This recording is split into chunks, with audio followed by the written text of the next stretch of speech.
Sorry. So I'll say this. Randy, I know you and I joke around throughout the years and give each other a hard time and known each other a long time. And I wish I could have been out there even when they honored you, because your friendship means a lot to me.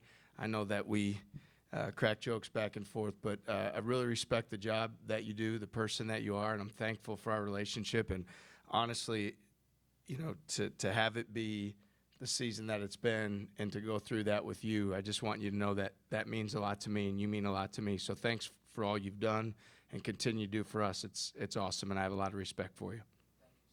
Absolutely. Quickly, a lot of respect for the BYU program. They're a really good team, really well coached. They challenge a lot of the things we do defensively with their shooting and spacing. So a lot of credit to their coaches, their players, for the tremendous job that they do. We know it's going to be a really tough game, and we had to be at our best. And we're fortunate down the stretch that we were able to get enough stops and do the job. But a lot of credit to them. They're a great team, and they're gonna have a lot of positive things happen moving forward this season.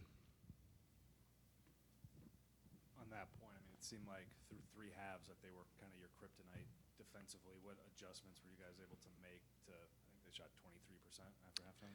Yeah, we were a lot more disruptive in the second half, just for whatever reason. It's later in the year, maybe some fatigue. We were behind plays, and they do such a great job. They can space you, so once you get behind the play, it's hard with the shooting they have everywhere to get caught up, and they have multiple playmakers. So we were able to be more disruptive. We were able to, I think there's probably a factor of, maybe wearing down over time. It's, the pressure over time. We hope that we're able to, down the stretch in games, get stops, because maybe teams are more fatigued. I don't know if that was the case or not, but I did think us being disruptive, us generating some turnovers specifically late, helped us to, to hold them to 25 in the second half, and then, I don't think they scored the last 5 minutes or whatever it was. So it was 4:23, I believe. To go from that first half to needing to keep them scoreless for the last 4 minutes, what does that say about your guys' resiliency? And we've talked a lot about their ability to deal with adversity. Yeah, and we talk about it all the time that, we want to recruit guys who expect to have adversity, who have the character to hit it head on, and to be more united, more connected, and to find a way together. And even down the stretch, there were some things, free throws we'd like to make, and maybe a turnover we'd like to have back, rebounds on the defensive end, that they had some offensive rebounds. So it wasn't perfect, but I do think that our unity, our togetherness, the investment our guys make in each other, I think it shows up for key moments in the game, and I believe that's what happened here tonight. Coach Taman said that he wasn't alive the last time an Iowa State team went undefeated at Hilton. First, how does that make you feel, and just how much pride does this program take in that record?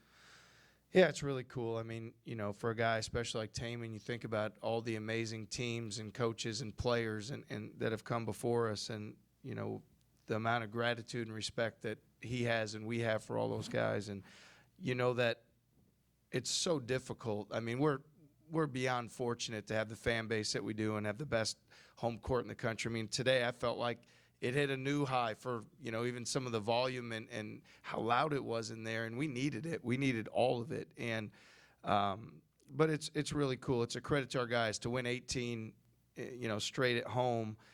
Especially you're going to have some you don't play as well. You're going to have some you have to come back and win. It's not going to be perfect, but really proud of our guys for their resiliency. It's pretty cool deal. And so out of respect that everybody that's come before us in this program, it means a lot, and hopefully it means a lot to our fans. I know it does, and hopefully it means a lot to the guys that have worn the jersey and been on the sidelines before, because it's, once you're a Cyclone, you're always a Cyclone, so this is for all of us. TJ Taman said one thing he took real pride in was 8 straight stops at one point there. And then you get the 11-0 run. He hits 2 threes. Curtis and one. Hassan hits 2 free throws. Was that all tied together? That stuff?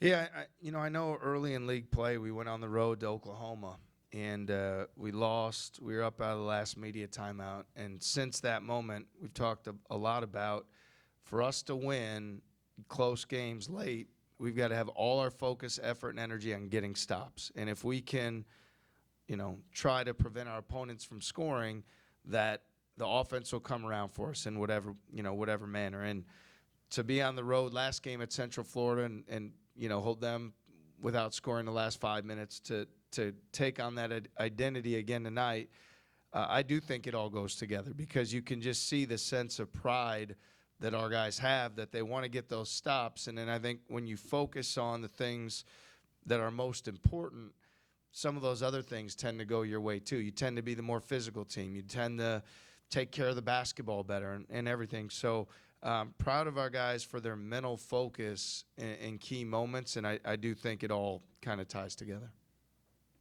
TJ, how do you keep this team? There's still so much that can be accomplished. How do you keep this team focused? And I know it's been a huge thing of yours is focus on every possession of practice. How do you keep them from doing that, though? Well, the same way, like when there's a really good sports writer who asks you questions after every game, and he tries to get you to say a quote or give something that he can print that maybe gets more clicks or somebody reads more, and then as the head coach, you have to continue to stay on the same wavelength of, we just need to worry about tomorrow and get ready for our film session tomorrow, and then we got to get our guys rested, and we have to have a great practice. So what we will do is the same thing we've been doing the whole time. I don't see any reason why there would be anything other than staying focused on what we can do tomorrow to get better as a team. That's what we've done this entire, up to this point through 30 games, and that's what we'll do through the remainder of the season. What you can do as well on Saturday is win a Big 12 title and things go in that direction. What's your message to the group about what's ahead and what they have accomplished already? I told you I'd answer this if we won, didn't I? All right. I'd say this. It's pretty awesome to be on in the last game of the season and be in position where you're putting yourself in position to give yourself a chance to potentially win a conference championship. Man, we all do this for a long time. It doesn't happen much. And then to do it in the best league in the country, really, really awesome opportunity in front of us on Saturday. And regardless of what happens in the other game, because we play first, how we prepare, how we go into that game, our mindset and mentality, it's really important, and I know our guys will be ready for the challenge. So we've put ourselves in great position, and we are going to be, ready to be at our best on Saturday to do what we can on our end to finish the regular season. I don't have the numbers in front of me, but I don't think you guys have had to come back in very many of your wins this year.